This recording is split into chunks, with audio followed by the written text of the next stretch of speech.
Franck Bataille, j'ai eu 50 ans cette année, et je suis issu effectivement d'un parcours plutôt scientifique et technique, un lycée technique et derrière des études dans un IUT, mais surtout je suis tombé depuis tout petit dans le numérique. J'ai eu mon premier ordinateur quand j'avais 10 ans. J'ai tout de suite, je dirais, accroché sur le numérique et tout ce qui est programmation, toutes ces choses-là. Et du coup, d'une passion, j'en ai fait mon métier. Je suis arrivé dans le Loir-et-Cher dans les années 90, début des années 90. Je suis originaire de Dieppe, donc dans la Seine-Maritime. Et je suis arrivé dans le Loir-et-Cher dans les années 90, et depuis, j'ai fait mon trou ici, j'ai fait ma vie d'adulte ici, comme on dit, quoi. Et j'ai créé des entreprises, j'ai fondé des associations, je fais pas mal de choses, on va dire. Je suis élu au niveau consulaire, donc je suis élu à la Chambre de commerce, je suis président d'un syndicat patronal. J'ai beaucoup d'activités, on va dire, mais dans mes activités qui me plaisent le plus, c'est effectivement tout ce qui est lié au numérique. Voilà, là j'ai quelque chose qui me tient vraiment à cœur.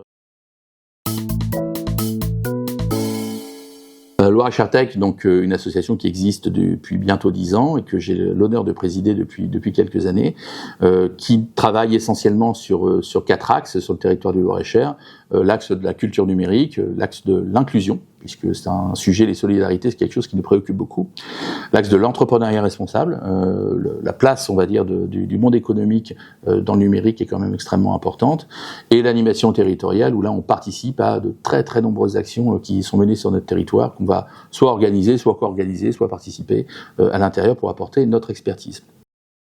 Je vais vous parler des coding goûtés et voilà typiquement le genre de réalisation que l'on peut faire avec des jeunes. D'ailleurs, une réalisation qui avait été présentée à la Fête de la Science dans une de ces éditions, où là, typiquement, les jeunes ont construit un robot à base de Lego, dont la fonction est de résoudre un Rubik's Cube, c'est-à-dire qu'on met un Rubik's Cube dedans, même qu'il soit complètement désordonné, avec des capteurs de couleurs, des moteurs et différents actionneurs. Le robot va résoudre le Rubik's Cube en un temps record, puisque généralement en moins de 2 minutes, les choses sont faites sans aucune action humaine.